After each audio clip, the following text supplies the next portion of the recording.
Training করে যা না শিখতে পারবেন, এখান থেকে আজকে সেটা শিখতে পারবেন। আজকে আমি আপনাদেরকে প্র্যাকটিক্যালি দেখাবো যে আসলে মালয়েশিয়া কনস্ট্রাকশন ভিসা নিয়ে আসলে কি কি কাজ করতে হয়, কত ঘন্টা ডিউটি, কত টাকা বেতন, বা যারা দ্বিধাদ্বন্দ্বে আছেন যে আসলে আমরা কি মালয়েশিয়া গিয়ে কনস্ট্রাকশনের কাজগুলো করতে পারবো কি না, আর বাংলাদেশ বা মালয়েশিয়ার কাজ কি একই কি না, তো এরকম যারা দ্বিধাদ্বন্দ্বে আছেন, তো আজকের এই ভিডিওটি আমি আপনাদেরকে প্র্যাকটিক্যালি দেখানোর চেষ্টা করব। আপনারা দেখলে অবশ্যই বুঝতে পারবেন এবং মনে যে একটা ভয় আছে সেই ভয়টাও কেটে যাবে। তো ভিডিও কোথাও স্কিপ না করে চলুন পুরো ভিডিওটি দেখি, অনেক কিছু শিখতে পারবেন এবং জানতে পারবেন। ট্রেনিং করে যা না শিখতে পারবেন, এখান থেকে আজকে সেটা শিখতে পারবেন। তো প্রথমে আসা যাক আসলে কনস্ট্রাকশনের কাজটা কি। আমাদের অনেকেরই মনে প্রশ্ন যে কনস্ট্রাকশন বিষয়ে গেলে কি কি কাজ করতে হয়। তো আমি আপনাদেরকে বলি, কনস্ট্রাকশনের মানে হচ্ছে যেমন ইট গাঁথা, প্লাস্টার করা, রড বাঁধাই করা, শাটারিং ফিটিং করা, এরপর বিল্ডিংয়ের যত কাজ আছে এগুলো মূলত কনস্ট্রাকশনের মধ্যে পড়ে। এরপর আপনার ব্রিজের কাজ বলেন, আমরা যে ব্রিজগুলো করি সেগুলোর ও আপনার কনস্ট্রাকশনের আওতায় পড়ে।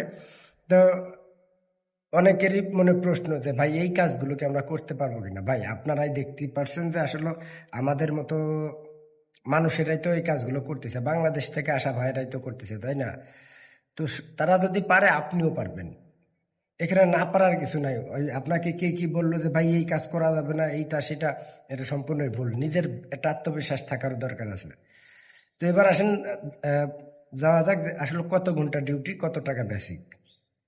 কনস্ট্রাকশন সাইডে সবসময় আপনার বেসিক যে ডিউটিটা, এটা হচ্ছে আপনার যদি হেল্পার হয় 70 রিঙ্গিত বেতন, আর মিস্ত্রি হইলে 90 রিঙ্গিত। বর্তমান বাজার অনুযায়ী আপনার 2100 থেকে 2200 টাকা রোজ পড়ে শুধু বেসিক। আর যদি ওভার টাইম থাকে দেখা যাচ্ছে 2500-2600 টাকা পড়ে শুধু হেল্পারের।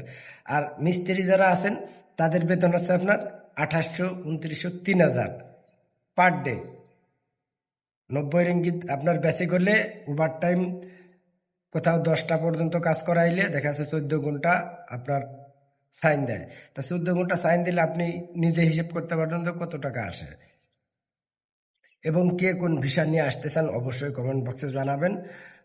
আরো কোনো তথ্য যদি আপনাদের জানার প্রয়োজন হয় যে না ভাইয়া আমি তো এই জিনিসটা বুঝতে পারতেছি না, বা আমি কোন ভিসায় গেলে মালয়েশিয়াতে ভালো হবে, আমাদেরকে একটু জানান, বা কোন এজেন্সির মাধ্যমে আমরা যাবো। আমরা তো আসলে সঠিক কোনো তথ্য পাই না, অনেকেই বিভ্রান্তির মধ্যে ফেলে দেয়।